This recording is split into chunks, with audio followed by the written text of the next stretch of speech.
Peace and love to you all. I wasn't planning on speaking today. To be honest, I promised my children I'd have 2 weeks after the election where I do nothing. And I think that with the gravity of everything that's happening, it's imperative that we all stand up now, that none of us take time off. I think it's more important than before the election that we all stand up and say something and be counted and call them out. Let's call each and everything out. Let's not forget that what we did in 6 weeks has never been done before. It's never been done. The status quo has never been challenged like we challenged them. Each one of you who are here today, we challenged the status quo. We tried to do something, and we have started something, and it's called a movement. And it's not something that I've ever done before, or I'm sure that you've ever done before, but it's something that's upon us, and we must continue it. And until we realize at each and every person's part, everybody's part, we're not going to get anywhere. And we've seen in the election results that without us all uniting, this is what happens. 153 candidates, I think, is that right, Hans? 153. 153 candidates stood up, most of them, like me, with no ambition to be, a political figure. Most of them without any experience of politics. Yet we knew in our hearts that it was the right thing to do because corruption is rife, because justice is not being served, because injustice in the places where decisions are made, justice is important. It's the most important thing. Integrity is the most important thing. So we must fight for it. And we didn't get into this thinking, oh, we're all going to win.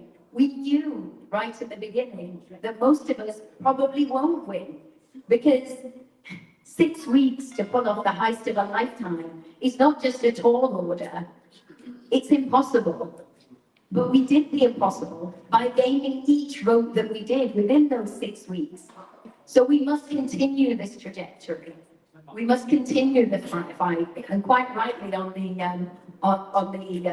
the poster for today, it said the struggle continues. Damn right it continues.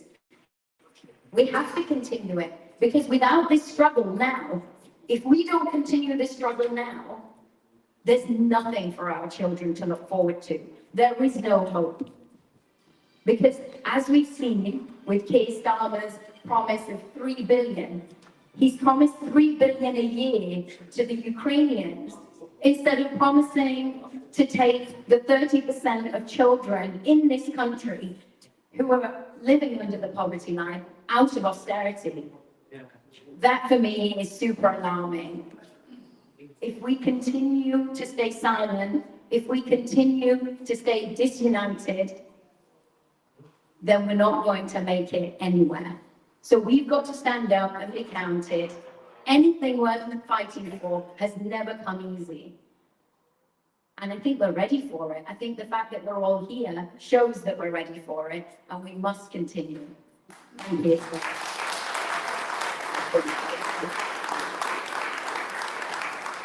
Thank you, Robert. Thank you very much for your time. I think I've seen you also all over social media campaigning. Big congratulations. You went for the real fight. Let's give a big round of applause.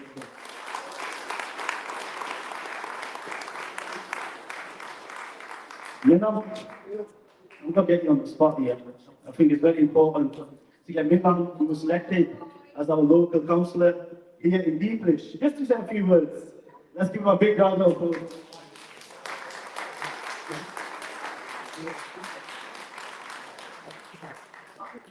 Hello, assalamu alaikum. I don't know why I'm exchange again. But all I'm going to say is, everything's been said that I wanted to say already. The amount of people in this room, I didn't think we had this much for the launch party. I think it is very alarming. People are now very worried of what has happened. And we need to go back to where we started and hopefully get a fresh start, get George back in, and do it all over again. Not just for us, like Roma said, for our children to come, for the future generations. If we don't start now, it's never going to start, and this is going to be the beginning of the end. We don't want that to be the case. So the mandate is with us. We've got 2 elected councillors in Rochdale. We need to build from their foundations. And I think that's everything I've got to say. The rest is you. Thank you. If you don't know, I'm the English councillor, workers' party councillor, who won by major landslide. Give him a big round of applause. Thank you very much. Thank you very much.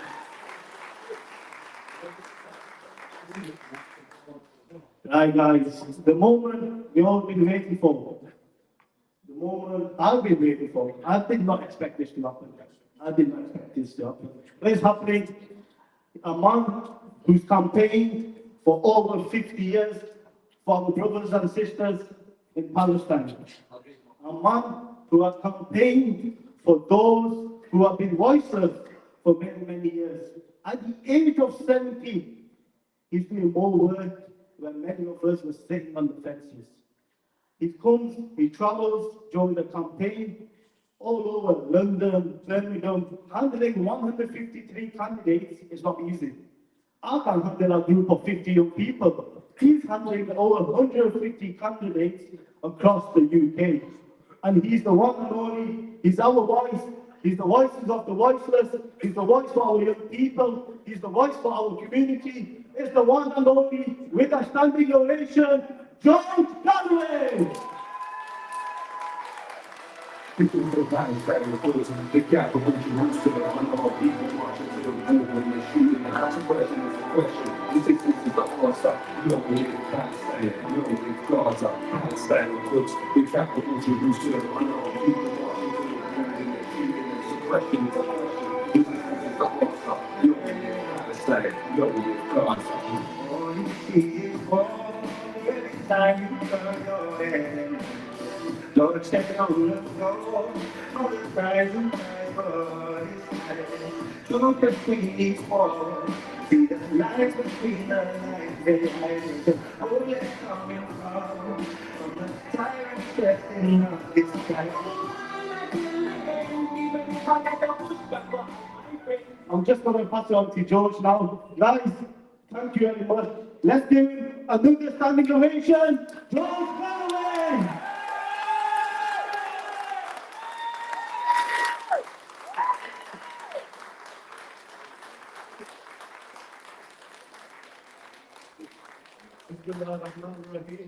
Wow, what a crowd. Some old faces, a lot of new faces, but what a crowd, mashallah. You know, I get to speak to a lot of you most of the time, and there's some messages which you've asked from me to share on, some things you want me to relay on, so I'm going to take 2 minutes of your time just before we hear from the man we're here to listen to. Firstly, they thought that we were going to give up. They thought we were going to lose, we were going to give up, and we were going to go home. This was never going to happen. We can't give up. We won't give up. Not whilst the blood of innocent children flows in the streets of Palestine. Yeah.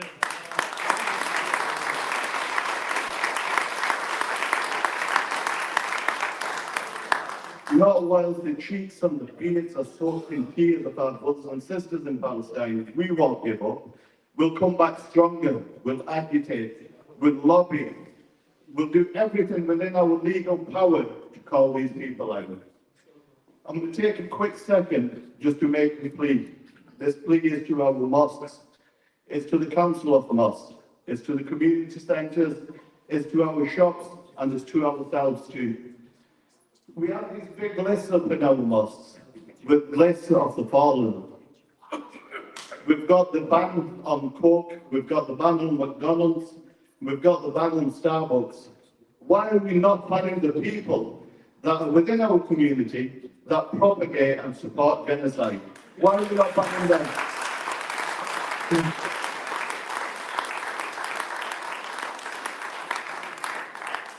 My plea is very simple to these people, to these organisations.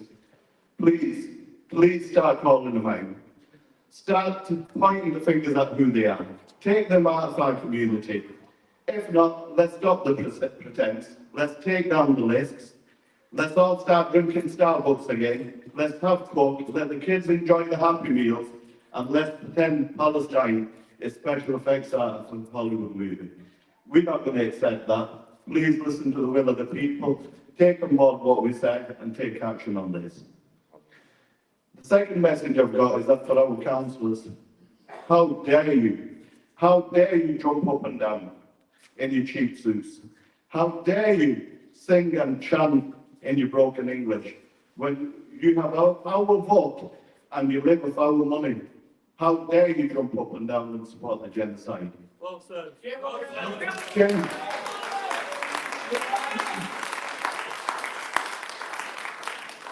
My message is very clear to you, councillors, and this is specifically for our Muslim councillors. Do the right thing. Save the tsunami of protests that are heading your way. Resign. Resign and become independent because we don't want you. Save your political career. Do the right thing. And if you're not going to resign, I challenge you. If you think you have the mandate, you're mistaken. We have the mandate. The public, you have the mandate. We proved it on 29th of February. We proved it on the 3rd of May. And we again proved it on the 29th. It's us who own the mandate, not you. If you think you have the mandate,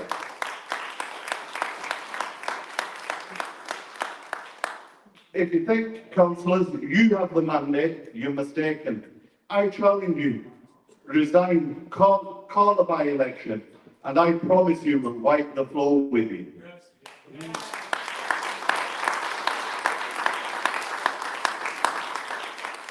And if for some miraculous reason we don't wipe the floor with you, then I promise you this, I'll return back to this hall in front of these good people, and I'll apologise and leave Rochdale for good.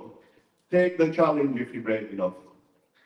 Now, I'm going to introduce George on to speak and talk about what's in store for us for the future, but my vocabulary isn't broad enough to give you a justifiable introduction to George.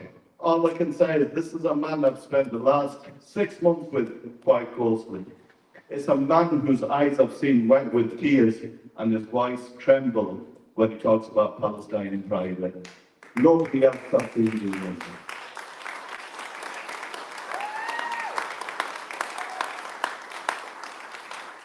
You know, I hear often this is the greatest orator of our time.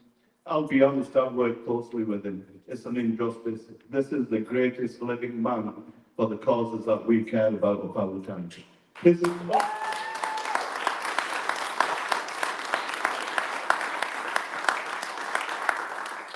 History has proven again and again that he's been on the right side of it, and it will continue so. Also, our children and their children will remember this man. He's a living legend. Josh, let me hand the microphone to you.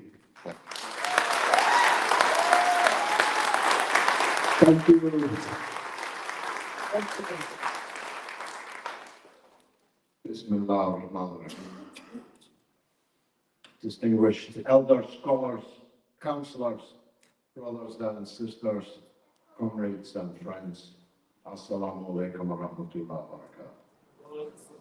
I'd like to thank, first of all, lockdown security for doing a better job for me as I look at the surrounding roofs than the Keystone Cops of the American Secret Service did for Donald Trump. I feel totally in good hands with lockdown security. Let me thank you, MTS, for your beautiful words, your beautiful friendship over the last 6 months that you described, and I pray to God that we remain friends for always and ever, and our children after us. I'd like to thank Hafiz Malik Sahib for his granting of this wonderful venue in which we've had such memorable times.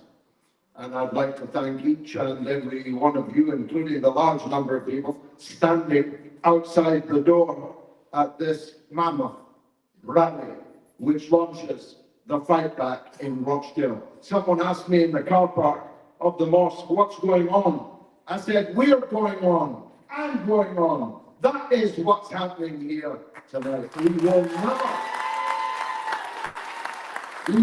never return to our homes. Neither the women nor the men will ever return to our homes whilst the tears and the blood in Palestine continues to flow. And I'll speak more about that in just a minute. But let me get some important housekeeping out of the way. We have submitted a file to Greater Manchester Police alleging electoral fraud on multiple levels with numerous counts, and we have petitioned the election court, and we demand a rerun of the election contest here in Rochdale. I cannot go into details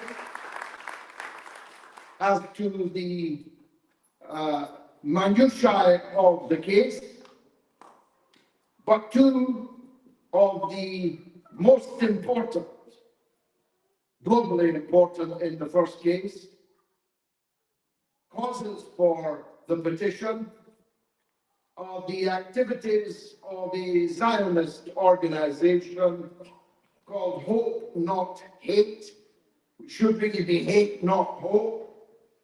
Hate Not Hope is funded to the tune of £1 million a year and more by number one, the British government, the last British government, and this British government, and namely by the most significant blue chip donors to every Zionist front organization in this country, household names of the Israel lobby in Britain, intervened in our election unlawfully and at vast expense. And that alone warrants the complaint to the election court, but there is much more. Particularly, you talked, Imtiaz, about the councillors. Let me put Alta, is that his name? Ali. Dalit Ali. Your number is up. You will be forced to resign from Rochdale Council, and you will be in the dock of the election court when the case comes to the court. Dalit Ali, you are on notice that you have just cost the taxpayers of Rochdale a vast sum of money. And I am certain that they will be forced to require your resignation. So when I say what's going on, elections are going on. There'll be a by-election soon in the Kirkhope ward. We will be fighting it, and we will be winning on behalf of the local party of Britain. And very soon thereafter, I'm certain that there will be a by-election in the Kingsway ward, and we will fight and win that one also. So our councillors, Farouk, Manam, will soon be joined by others, because we're not done yet with the criminal mismanagement of Rochdale's affairs by the so-called Labour Party. There's not just a vast audience in this auditorium. This is being live streamed. People are watching this all over the world who never heard a good word about Rochdale until our victory on the 29th of February, when our name resounded across the entire world, when people were cheering us in the West Bank, in Jerusalem, and even in Gaza. One of the brothers might be here this evening told me that he was recently in the Al-Aqsa Mosque in Jerusalem itself, and when people asked him where he came from, he normally said Greater Manchester. This time he said Rochdale, and the people all cheered in the Al-Aqsa Mosque in Jerusalem. They cheered the name of Rochdale. We put Rochdale back on the map, and for a good reason and for a good thing. And we will not allow Labour to return us to the dark days of their mismanagement. We will challenge them at every turn, every election, and every campaign that we hear them launch and announce. And I have several important announcements to make on that. But before leaving, I noticed that some people have taken their posters down from their window. Don't throw them away, because we will be back. There will be a by-election in Rochdale again, and we will win. About what's going on, our campaign to reopen the maternity ward in Rochdale. The Tories promised it, Labour must deliver it. We demand it. Now they said the Tories couldn't promise it. Only the Manchester bureaucracy of the NHS could promise it. Okay? Well, you control the Manchester bureaucracy of the NHS. Andy Burnham is the leading figure in the Manchester bureaucracy of the NHS. Councillor Ali sits on the Manchester bureaucracy of the NHS. So now there's no excuse, is there?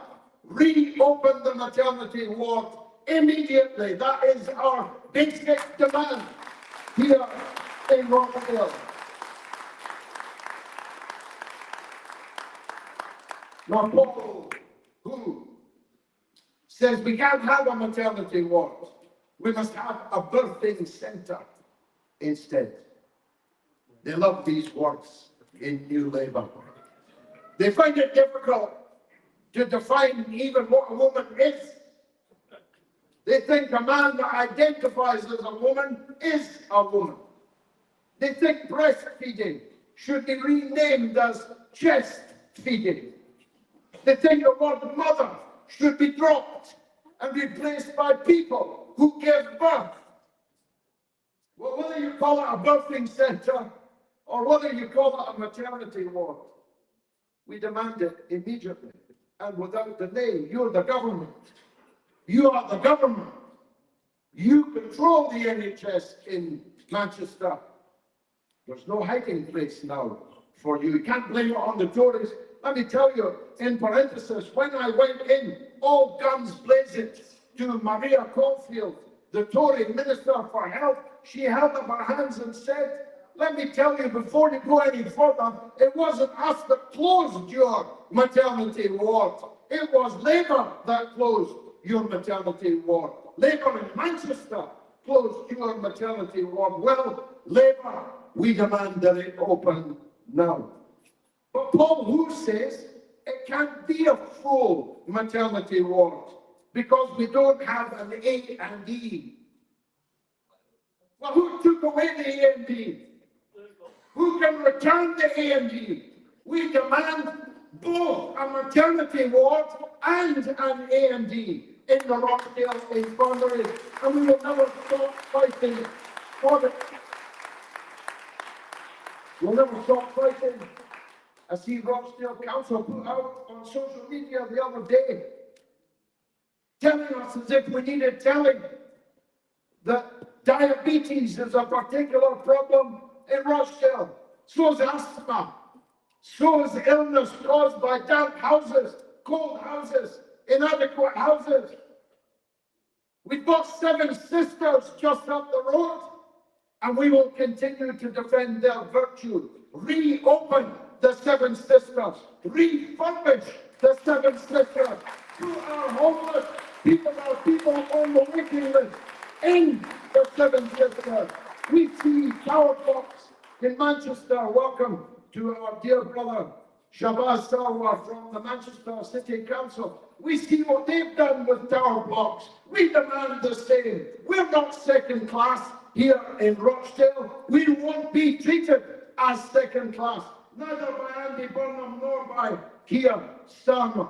We demand Rochdale's fair share of the cake, and we will not accept our people. Thousands of them on waiting lists. More and more of them literally homeless, begging at the traffic lights. We were in the Hilton by Hampton or Hampton by Hilton.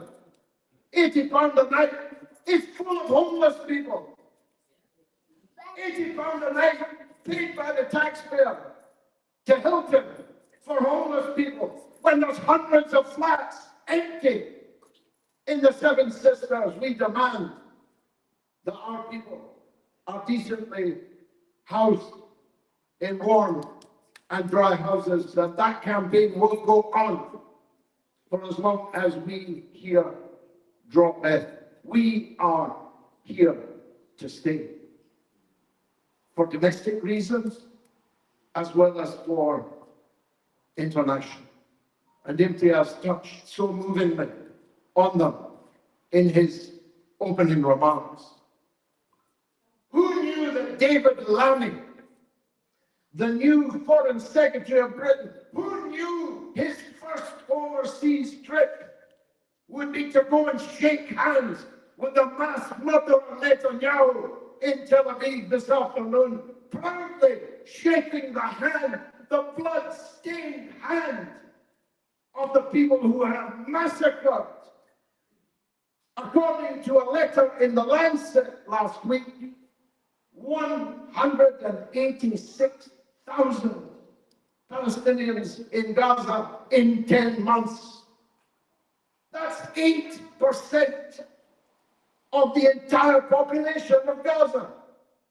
It's no longer a genocide. It's a Holocaust. It's a Holocaust that's going on in Gaza. And Labour, having enabled it when they were in opposition, are now deeply complicit in it now that they are in government. It wasn't just Lammy that was shaking Netanyahu's hand. The Justice Secretary has confirmed that the Labour government in Britain will continue to block the International Criminal Court's arrest warrants for Netanyahu and Gallant. Can you believe it? The ICC and its chief prosecutor, an Englishman, Mr. Khan, KC, want to issue an arrest warrant, and the Labour government of Britain is blocking it. Alone in the world, the Labour government in Britain is blocking it. Otherwise, Netanyahu couldn't travel anywhere, because any signatory to the ICC would be forced by law to arrest him on arrival. And so there is no arrest warrant. And it's Keir Starmer that is responsible for it. Imtiaz made some really important points. Boycott McDonald's. Boycott Starbucks. Boycott Coca-Cola. We're doing all these things. It's about time we boycotted Labour in its entirety. We have to make them make a dirty word in our community. A dirty word, a swear word. We shouldn't be allowing these people to swan around like they own the place because they've got a parliamentary majority. It's based on nothing. 19% of the British electorate voted for Keir Starmer. 19. More than 4 out of 5 people did not vote for Keir Starmer to be our Prime Minister. Their majority is based on the utterly obscene distortion of our electoral system. But they lost a lot of votes. Starmer, who described Jeremy Corbyn's results in 2019 as the worst election result in Labour's history. It wasn't, of course, but he knows nothing about Labour's history. He said it was the worst ever result But he got 600,000 votes less than Corbyn got in 2019. He got 3 million votes less than Corbyn got in 2017. They lost more than half of Muslim voters. I've just seen the graph, a graph which calculates the Labour loss of vote in constituencies where more than 1% of the population, the electorate, were Muslim. They're down more than half. Hallelujah. But what were the other half thinking about? What were the other half doing, voting for Keir Starmer? Either they're stupid and they don't know what Starmer and Randi and Labour have done this last 10 months, or they don't care. They don't care enough about the dying, the mutilated, the maimed in Gaza, and Labour's role in it. Which way is it? Which of these two is it? Maybe they just didn't come out to vote at all. Half of the Muslims in Rochdale, half, did not vote. Only lost by 1,500.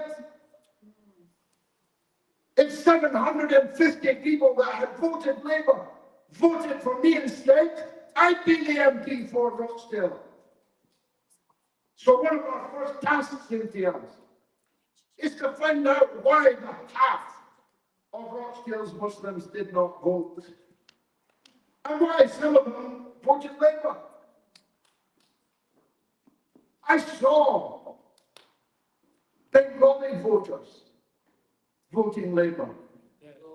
A week after Keir Starmer threatened to deport them, they still voted Labour. I saw Kashmiri voters voting Labour. Even though Labour has completely 180 degrees switched its policy towards Modi and towards India's unjust occupation and exploitation of Kashmir. I saw Pakistani voters voting for Labour, even though Labour has supported the absolute abandonment of democracy and human rights in Pakistan. So we have some questions to ask ourselves. Why have we failed? Why did we fail with half of the Muslim voters? Why did we fail with way over half of the non-Muslim voters in Rochdale? Perhaps we didn't have enough time. Perhaps hope not hate poisoned the well. Don't think that we are oblivious to these questions and the need to answer them and to have a political strategy and program to answer them. We think that Labour will prove to be a disaster for our country. They may even lead us into World War III, in which case all of this talk will be odious. But even if they don't lead us into World War III, they are headed deeper and deeper into collaboration with Netanyahu and his crimes, and many other foreign adventures also. They will do nothing for the working class people of Rochdale. Otherwise, they'd be announcing the maternity ward right now. Why wouldn't you? If you were Paul Who, you'd be the one to deliver the maternity ward. Why have they gone quiet on it? Because they have no intention of improving the lives of the people in Rochdale. So here's what we are going to do. In the next couple of weeks, although our office in Cheetham Street will remain open for parliamentary business, wind-up business for 4 months, we're going to open a Workers' Party office here in Rochdale. It will be There will be a dormitory, a state-of-the-art, with an illuminated corridor lit up at night in Great Street or wherever it turns out to be. It'll be a landmark in the town. And forgive me, Jack, my dear friend Jack, Councillor, we're going to announce a Greater Rochdale.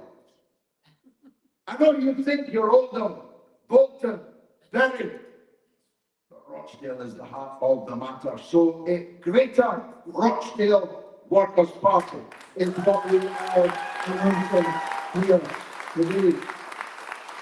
And you're all welcome. We're ready to give you citizenship from the Greater Rochdale area. You're welcome to use our office without charge. Well, maybe a little charge. You're welcome to use it as your mail address. You're welcome to meet with us and with your own friends and party members there. It'll be a resource for the Workers' Party in Greater Rochdale. We're going to begin the drawing up of a panel of suitable candidates for local government elections and by-elections. We want people to volunteer. We want to interview them. We want to help educate them. We want to help prepare them for the day that it's their names on the ballot paper and not my own. And if we get a by-election here, and if we win it, that'll still be my last term. So we are still on the lookout for parliamentary candidates, not just for Rochdale, but for Haywood and Middleton, for Bury North and South, for Oldham East and West, and for all of the Greater Rochdale area. I don't know where it will end, this Greater Rochdale. I don't want to use the example of Netanyahu, but it could stretch quite far out of the centre of Rochdale, is what I am saying. But we want to produce a new generation of women, of young people who can carry this banner forward. I see in the crowd many of our candidates at the general election who did us proud. We're so proud to see them on television, so proud to see them on social media, their interaction with the public, their speeches from platforms and so on. This is going to be the centre of the fight back here in Rochdale. Of course, we will not forget our friends in Greater Manchester, but they can look after themselves. We will organise the periphery of the city of Manchester, which gets the wrong end of the stick from Andy Burnham and from the Mayor's office in Manchester. Here's what else is going on. Imtiaz touched on, and I want to reiterate, we can't accept what's happening in Gaza. I mean, we literally can't accept it. We can't sleep properly. We can't enjoy the things that we used to enjoy. We can't tear ourselves away from the images of the bleeding and the crying. We make no apology for that. Although journalists are always asking us to, like a journalist interviewing a politician in 1940 and accusing him of going on and on about this Holocaust. We cannot forget Gaza. And so we announce here this evening the beginning of a Palestine campaign, a Workers' Party Palestine campaign based here in Rochdale and stretching out across the northwest of England. We are here together to step up the boycott, to provide alternatives to the boycott. One of the most successful videos I did in the whole election campaign was 100 yards from here. When my brother Yasser bought me, I think the shopkeeper didn't take the money. What was the store? Haji insisted. And I stood with a can of Yemenade. Ever heard of it? Yemen, you will hear of it. Yemenade and Salam Cola. And I just held the two cans up to the camera, said a few words. Millions of people saw the video. Millions saw it. And I hope the sales of Yemenade and Salam Cola go to the roof. We need to provide an alternative to this Starbucks and Costa and the rest. We need people where our people can go and have coffee. Nowadays you can't. We had a situation, Shabazz with your brother, Bax. We stopped in a motorway service station and Starbucks and bought the whole shebang. You could only buy Starbucks. It was 3 o'clock in the morning. We really needed a coffee, but we couldn't have one. We have to generate an alternative to those that are supporting the genocide, those that are supporting the agony that we cannot tear ourselves away from. So there's going to be a lot going on here in Rochdale. It's a bittersweet feeling for me driving into Rochdale this afternoon, as my wife will testify. I became emotional, realizing how much we achieved in such a short time, and therefore how much we lost by 1,500 votes on a 52% turnout. If it was 52, roughly 50% of the people voted. But too many people voted in Littleborough and not enough people voted in Deeplish, in Milkstone, in Central, in Kingsway. That's the truth of it. It's not a mistake we'll make again. We intend to take back control. And there's still nobody on those sloping roofs. So I'm ready to take your questions, if Imtiaz will allow me, at this mammoth meeting this evening. What's going on? We're going on. I'm going on. The Workers' Party is going on. That's what's going on.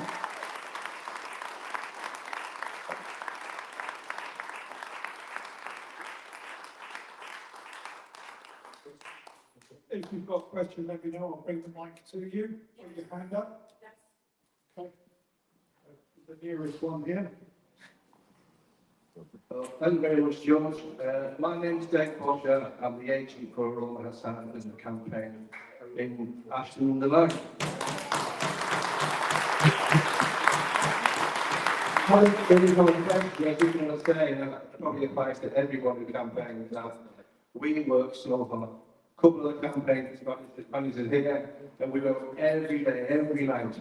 What we didn't see was in Labour, we didn't see the Conservatives, we didn't see the Big Dems, we didn't see the Reform. They have the media do their work for them. We had 6 weeks to get around 70,000 people, 35,000 on Blue Recorder, and we couldn't do it. We've got 5 years to do it again, and we're 100% behind the Workers' Party. We've got to change it, and that is hard work, and we work damn hard. And I'm proud of what we did. I'm proud of everyone else.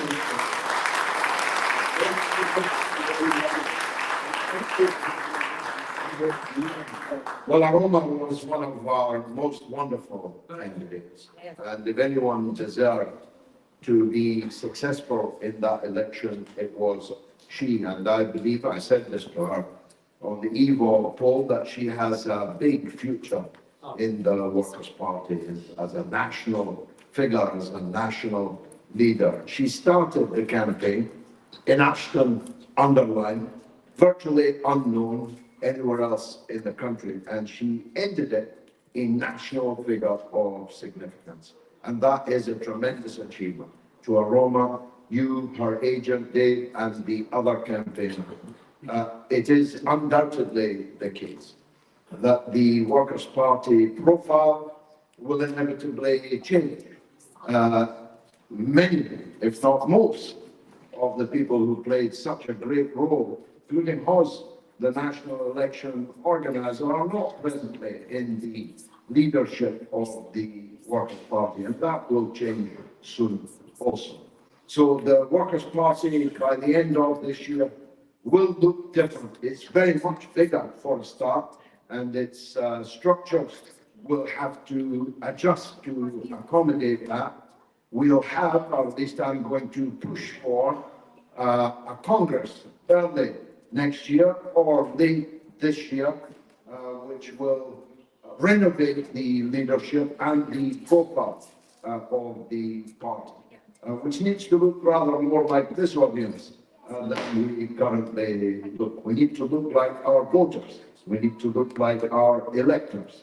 And that is a project of mine that I will not let go.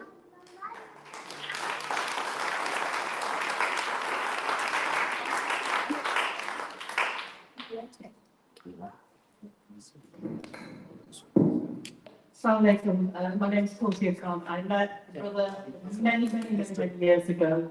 I don't know if he remembers me. I was an artist and I gave him some bookmarks a long time ago, but maybe at least 20 years ago. So anyway, I just wanted to say a couple of points before I ask my question, because I think the points are pertinent to this meeting, and it's information that I sort of gathered over the last 20, 30 years. So I remember when I was campaigning within the NUS, I had positions on it, and I saw exactly what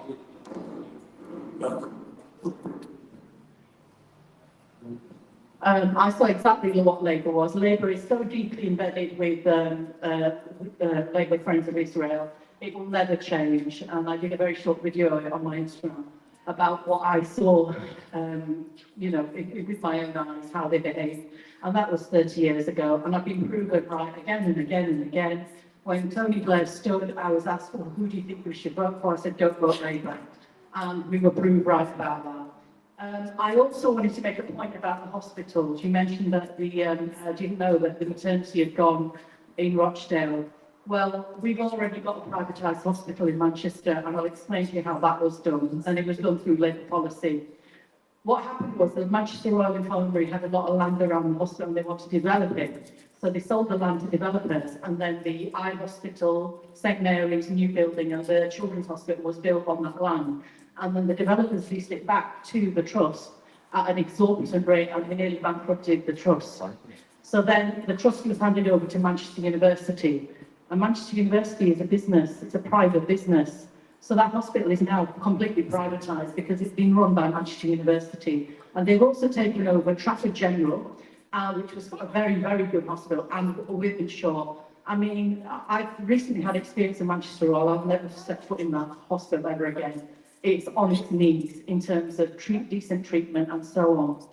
My question is that, from what I've observed, and from what I've observed of how this party stood up and stood candidates, my own experience is when I campaigned for Labour with Jeremy Corbyn there, is that they've got a really intense machinery of campaigners, and they're very visual within the community. And one thing that I kept seeing, and people mentioned to me several times, was, well, we don't know that candidate, and we don't know that candidate. My own personal opinion is that we should get, from now until the next election, have groups, community groups, working within the community, helping the community and making the party visible wherever we set up. So, for example, when we have, for example, if there's a community centre that needs tidying up, or this or that or the other, there's visible groups from the party to go and get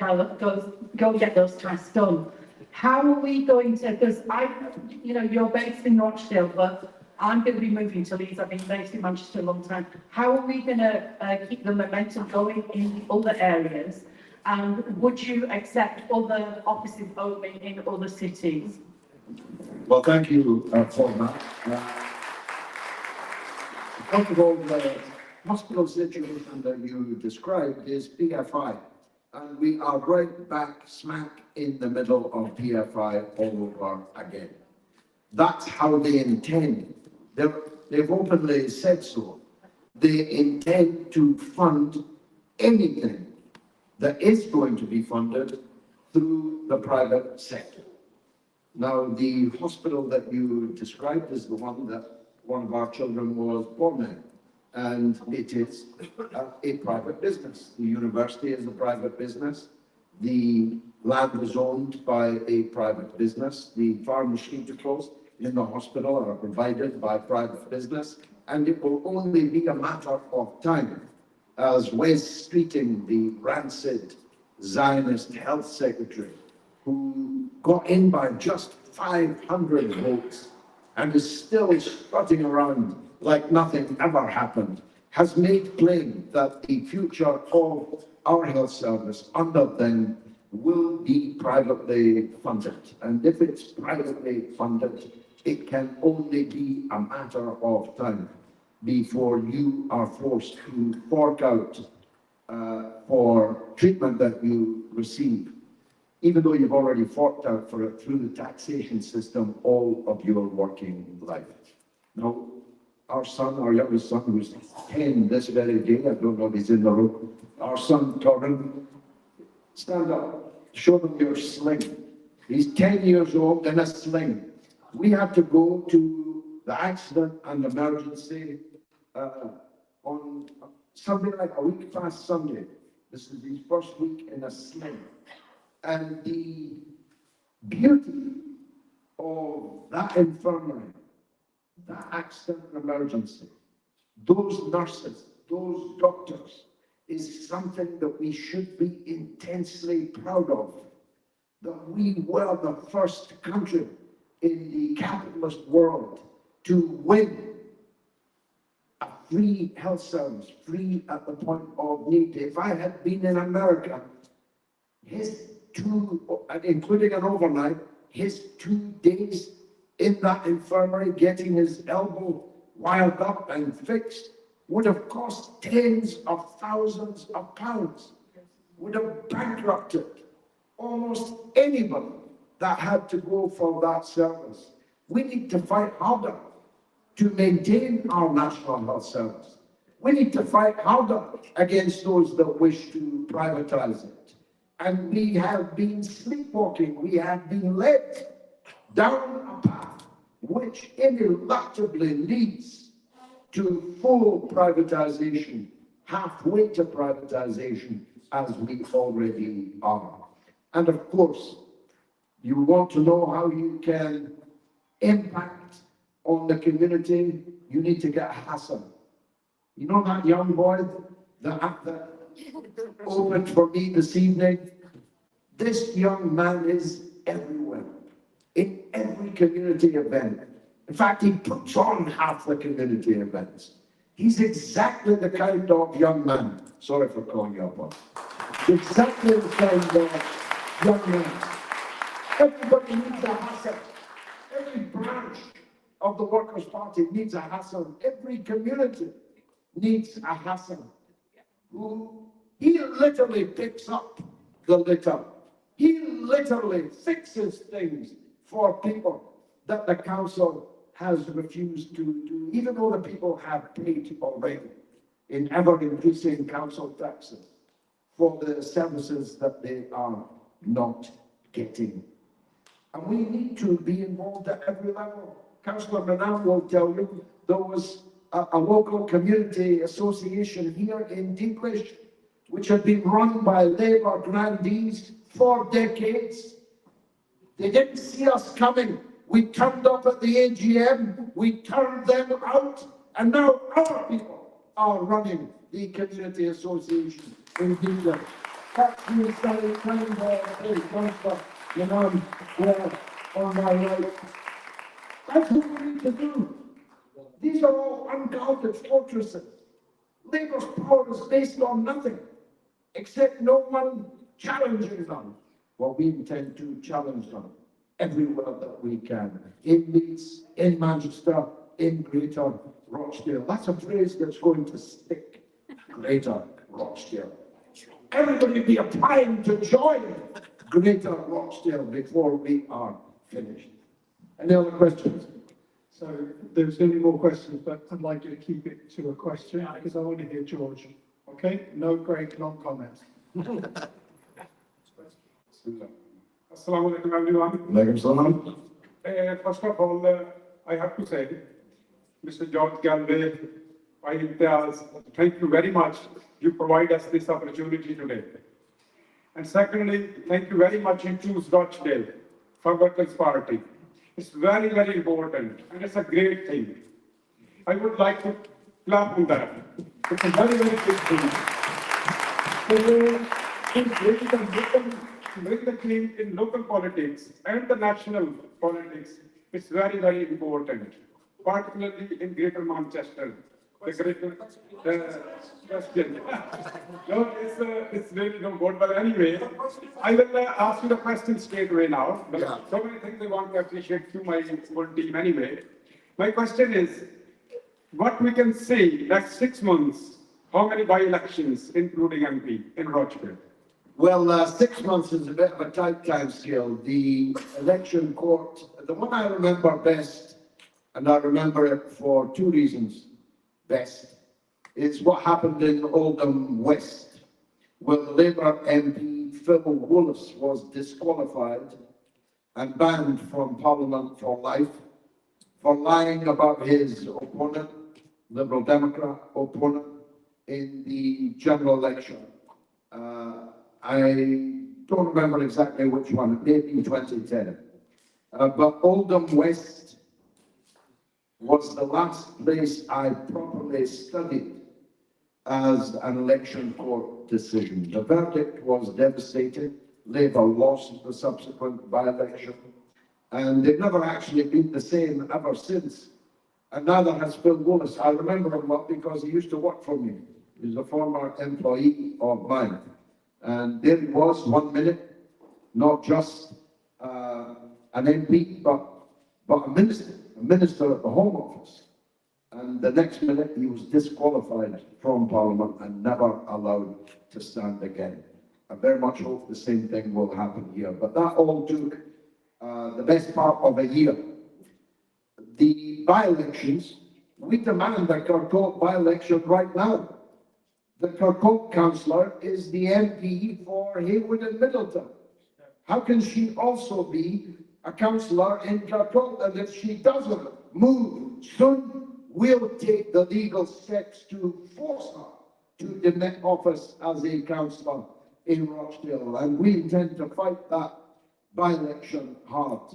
As to when we'll get Dalit Ali out, I can't say. But I'm absolutely certain that we will. So 2 council by-elections in our constituency and eventually a parliamentary by-election. If Labour had any decency, they would step down now and fight a clean election next time against me. Yes, Billy?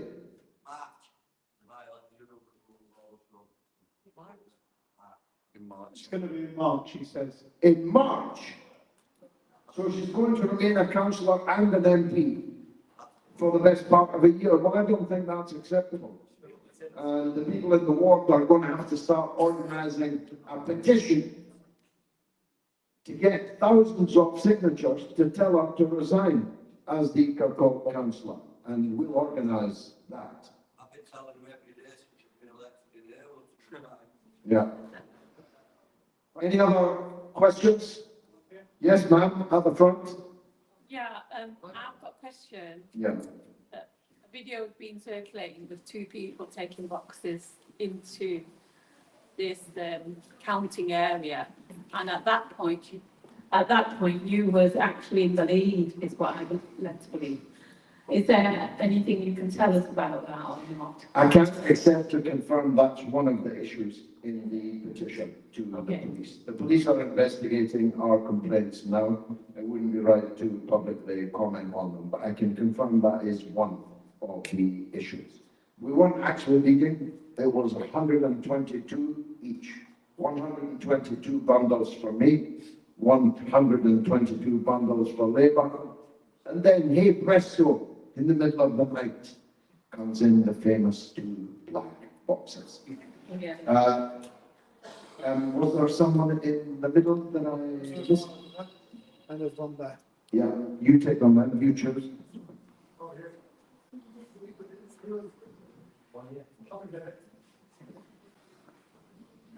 So I'm George. There's one. Some of you may know me from the by-election in Rochdale. I campaigned recently for James Giles. I was the election agent and campaign manager. We were a whisker away for unseating Liam Byrne. And as you know, Jess Phillips in the neighbouring constituency, she barely survived. But the silver lining for us was in Birmingham that we unseated Khalid Mahmood. Those of you know, Khalid has been an ardent enemy of our community.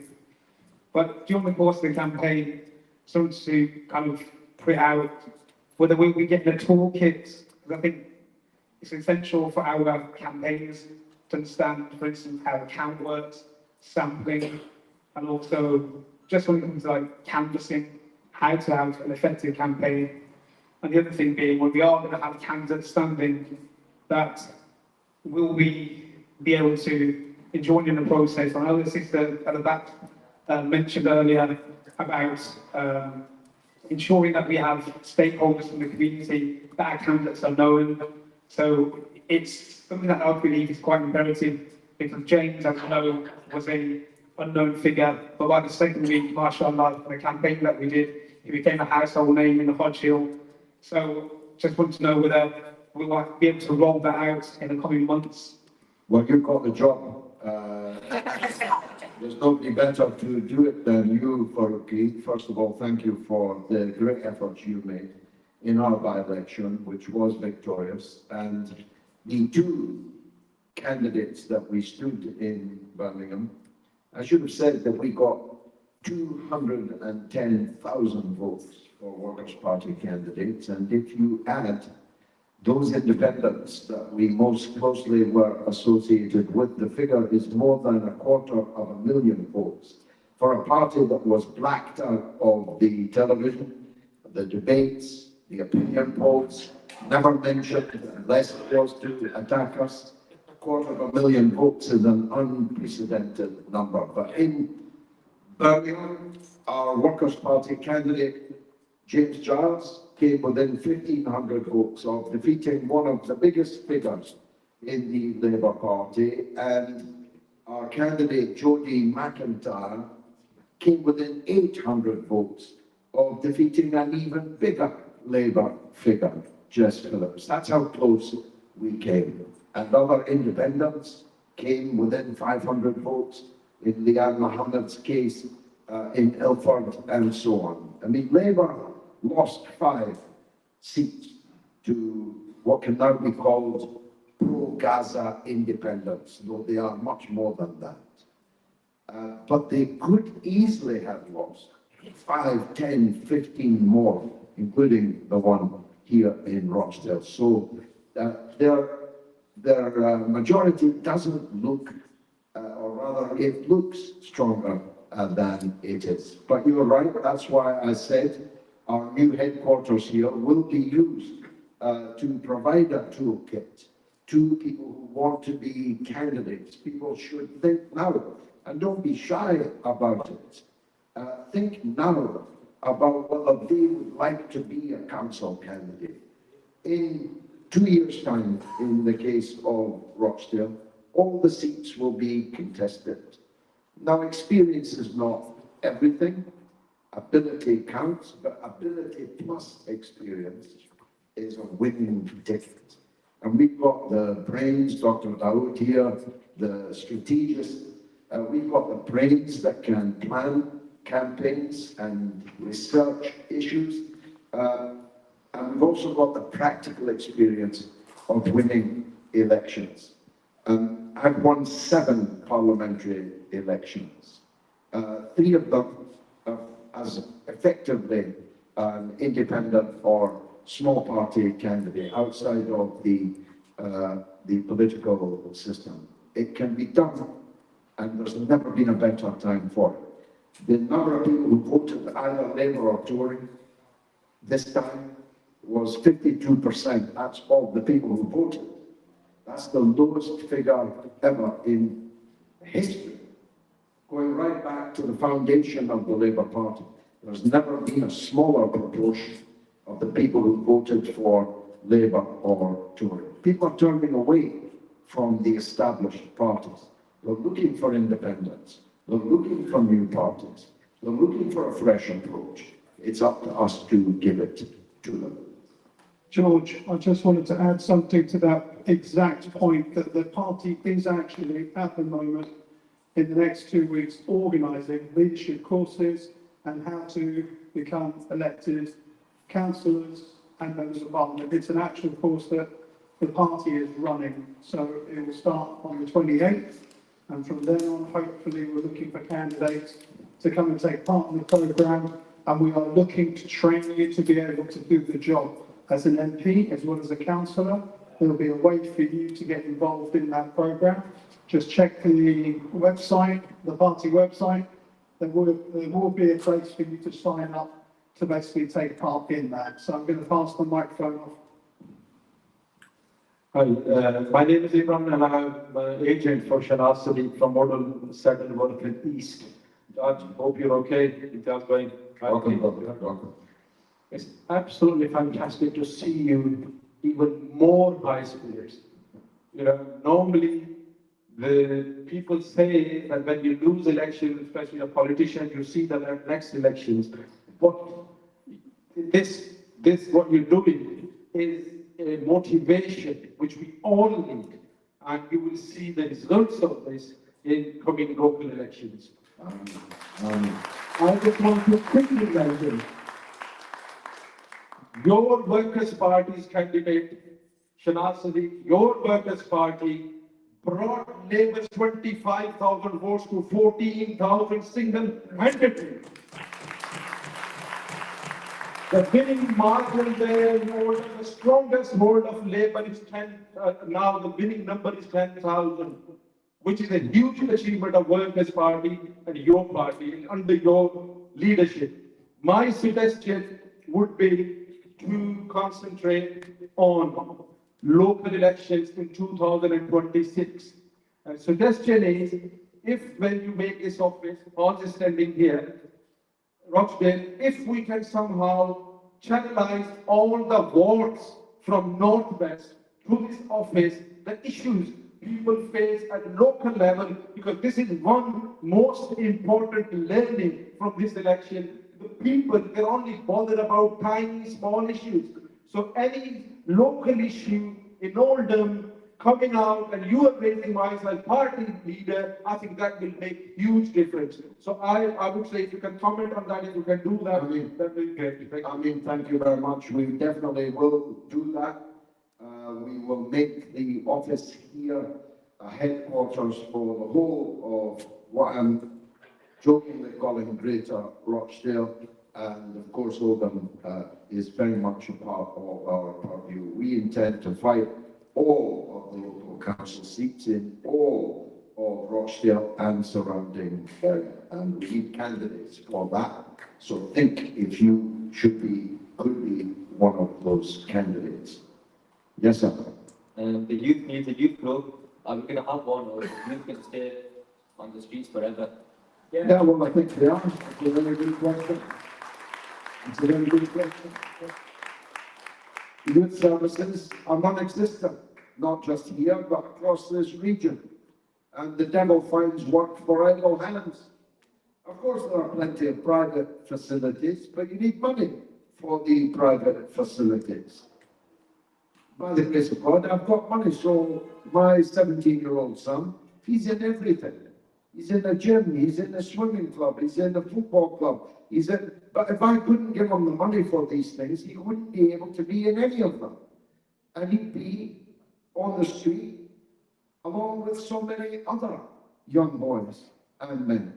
And it is one of the curses of our age that we have a government that spends £12,000 per minute,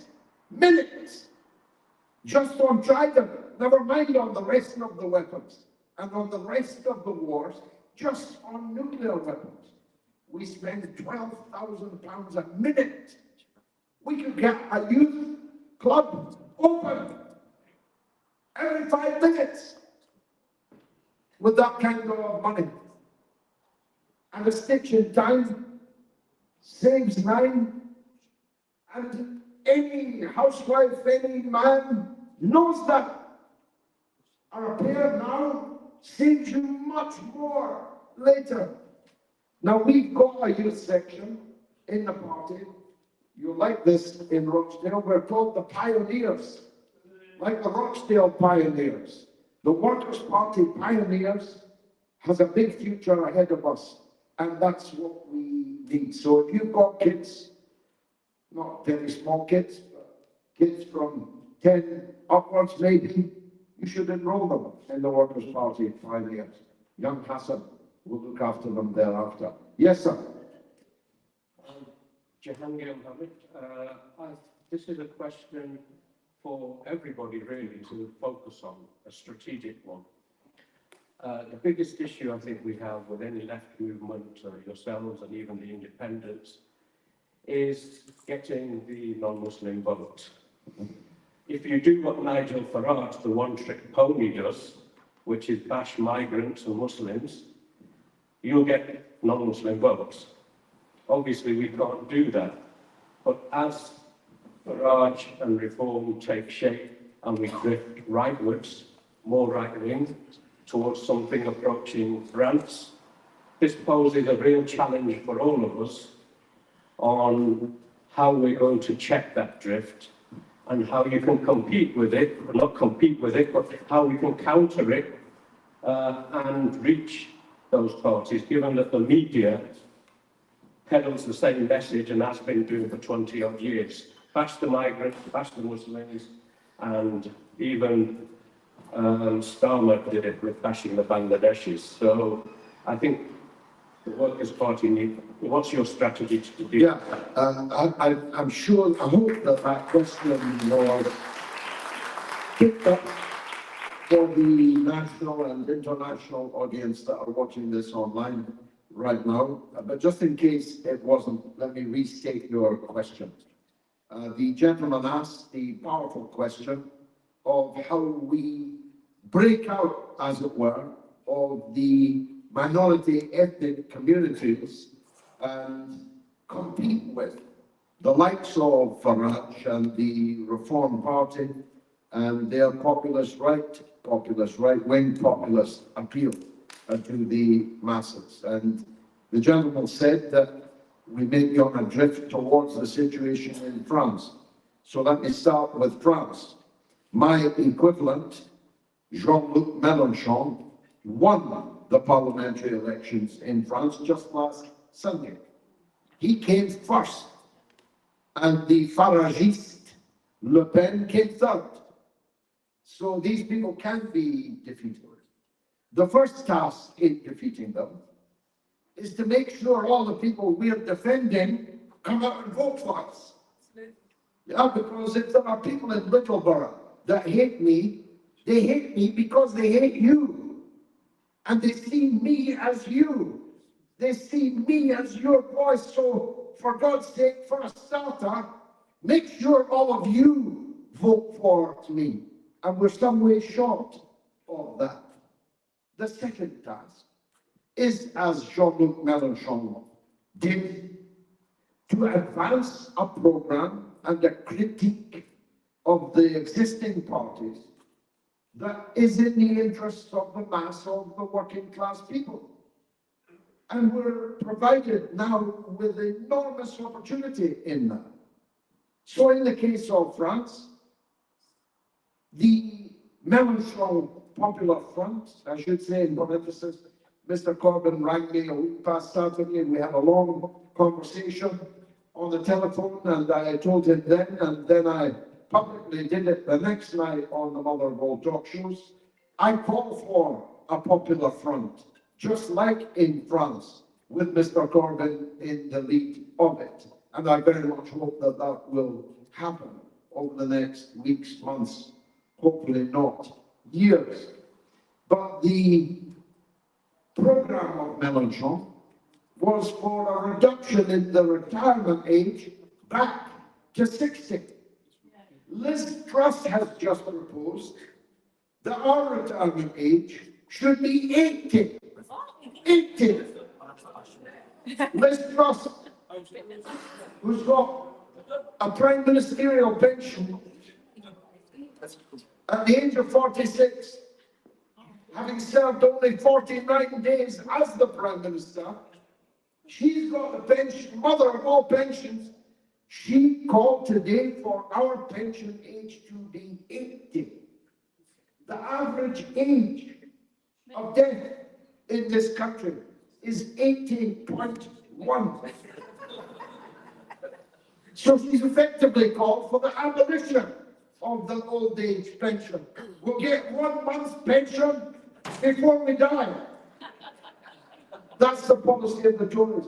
Our policy is to reduce the retirement age and a decent pension to fund it back to the 65 for men and 60 for women that it very recently used to be. Melon's programme was for an increase in the national minimum wage to €1,600 per month. That's actually a very small minimum wage, but it represents a huge increase of 40% on France's national minimum wage. Our policy is for a 40% increase in the minimum wage in this country.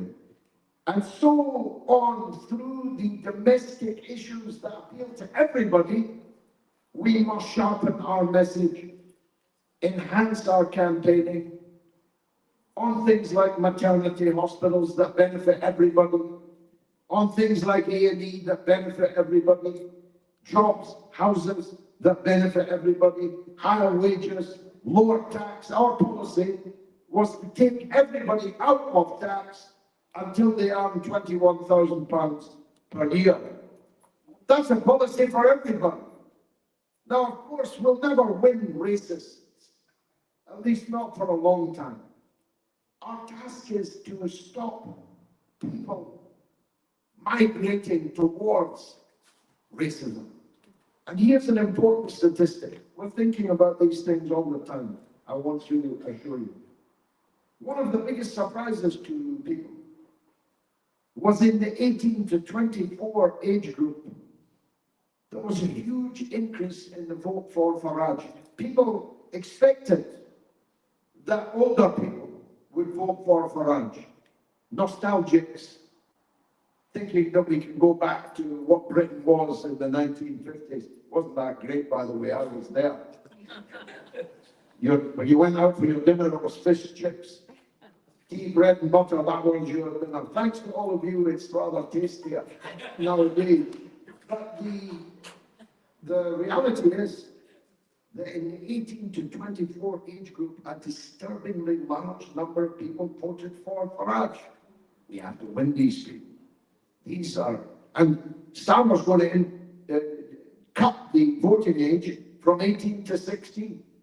I hope he does, by the way, because every school child in this town would have voted for me. I've got the video evidence to prove it. So that group, which will now soon be 16 to 24, is a critical age group for us, for obvious demographic reasons. And we have to reinvent methods of campaigning, a vocabulary, an iconography, colours, flags, music. We have to win these people back to us. We need a low key in every town and every city. We need to talk the language that the young people talk and appeal to their feelings and their reasons for beginning to be drawn towards Nigel Farage. But the last thing I'll say, I will never, ever, ever abandon the people in this audience. And I'll stand outside and die on the step if anybody comes for them. That you can count. That you can count. Last question from Boris Jabid, then I'm going to ask Mrs. Galloway to close the meeting. Brother Junaid. Assalamu alaikum everybody. Most of you may remember the elections in 2005. In 2005 elections, to pre-dating I would say, what the Labour did was there is a notoriously known religious figure from Pakistan, Maulana Fazlur Rahman. He was barred from UK. He wasn't allowed to get the visa. But especially, Tony Blair arranged his visa. This is on the record. To influence the Muslim votes. Now, in the last few weeks, Pakistani government announced any Pakistani, anywhere, if he applies for, if he or she applies for asylum, their Pakistani nationality will be cancelled. And then Keir Starmer said the Bangladeshi people will be sent back. Then people, Bangladeshi people especially, got phone calls from the Bangladesh government to support the Labour. Apart from, we have seen a lot of rigging in this own eyes, especially in Rockdale, and this has been a nationally rigged election. 3.1 million people, less people voted for Labour, but they have more than 400 seats. I would like to, George, just put a little light on this, please. Yes, it's a very powerful point that you make, Brother Javed, my oldest friend here in Rochdale.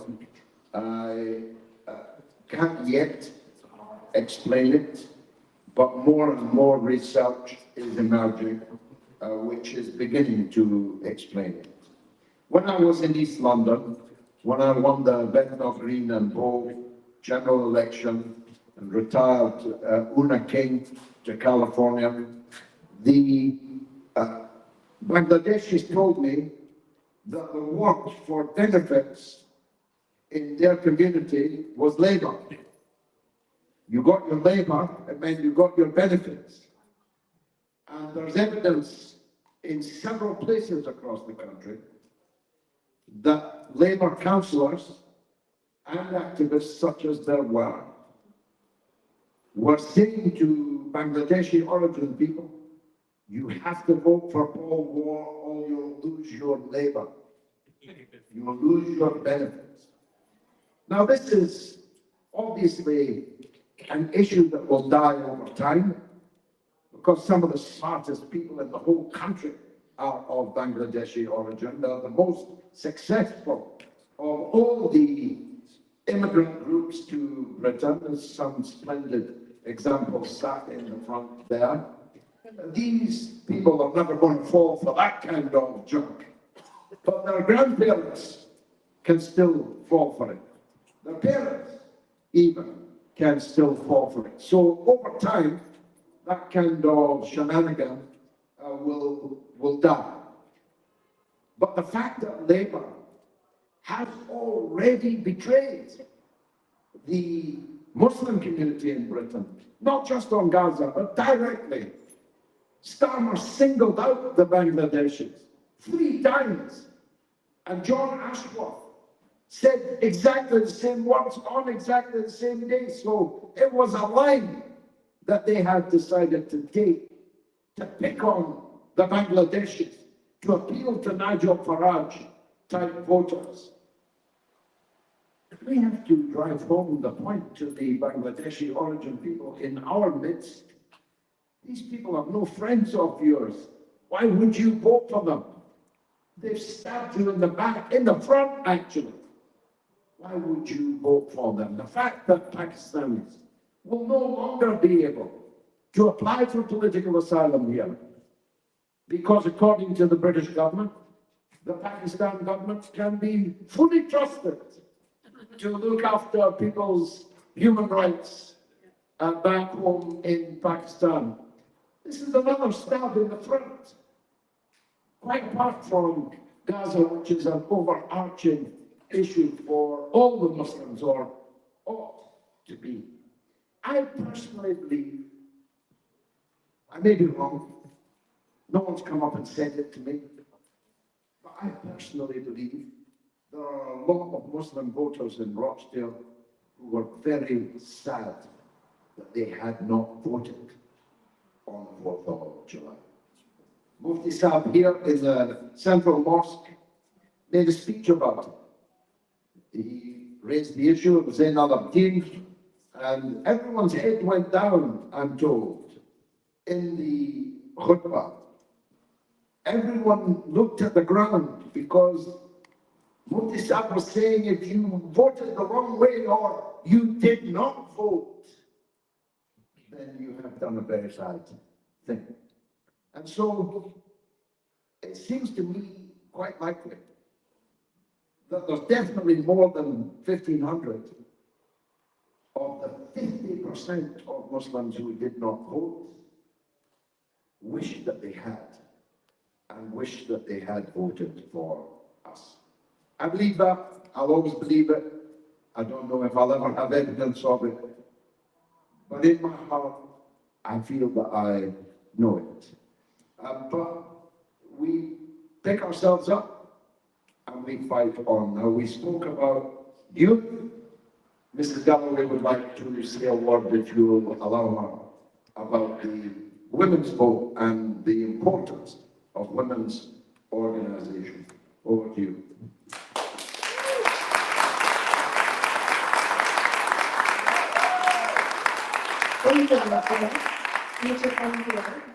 But thank you much, dear. First of all, because you made us and our family, our children, indeed, all of George's 6 children and 5 grandchildren, so very welcome here. But especially, thank you, Mr. Because on the 29th of February, you elected my husband. And by electing my husband, you sparked hope and inspiration, not just in Boston, throughout the country. Yeah. Throughout the country, because of our win here that you made possible, people all got the hope and the inspiration and the courage to stand up and stand themselves as councillors and as members of parliament. And so that resulted on the 4th of July in the Workers' Party winning over 200,000 votes. I will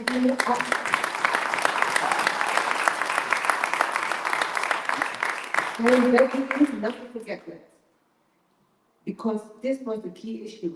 Our main goal was to get at least 200,000 votes nationwide and at least 1 MPA. What would that have mean?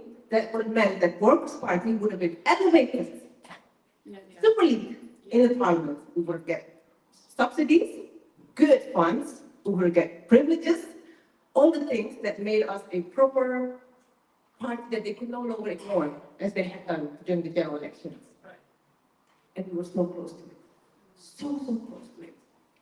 But do not forget, we had that mandate. More than 200,000 people voted for the Workers' Party. And as our husband said, if we include those independents that we were closely associated with, 100,000,000. Imagine. That scares the hell out of this establishment. So don't forget that. And on this mandate, we will continue from here, the Rochdale, Greater Rochdale. I like the sound of it. Because this area means a lot to us. Our daughter was born only 30 minutes away from here. So you won't see the back of us. We'll always be here. And from this office, thank you, from this office, we will not just have a youth service, youth group, the pioneers, we will have a women's group as well. Okay? Because I want to give big thanks to those women who stood up during the general election.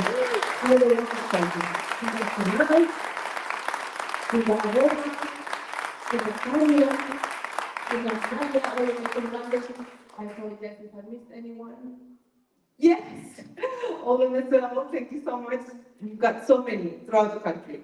So we are going to focus on the women because it was the youth and the women who made it possible, especially possible on the 29th of February, because they felt that my husband was giving them that platform that they needed, that voice that was important. So thank you for that, and I look forward to working all of you. Thank you. Just in closing, I'm looking around and I'm noticing more and more of the audience. Because everywhere I've been, and I've been a lot of places, We left seeds behind that grew into magnificent trees. In East London, when I defeated Una King, we then elected 12 councillors. Then we held a special referendum to create the position of a directly elected mayor, and that's why Lutfer Rahman is the mayor of Tower Hamlets today. In the Bradford West constituency, where we scored a spectacular by-election victory, now almost all the councillors are the independents, many of them young independents that were part of my campaign in the 2012 by-election. And one of them, a young boy of 23 years, Brother Islam, came within 500 votes of beating the Labour MP there. I cannot bear to say her name, I'm sorry. 500 votes, age 23. 21 years old. 500 votes short of winning. And almost all the councillors there now are either the people who were in our campaign in 2012 or their children. He was 11. Yeah, he was 11 when we won in Bradford West. Either our campaigners or their children are now capturing seats from Labour in Bradford. In Batley and Spen, I see my dear friend Taff here. The Independent, the pro-Gaza Independent, won in the Batley-Dewsbury general election constituency. He won. He trounced the Labour candidate, almost double the Labour candidate's votes.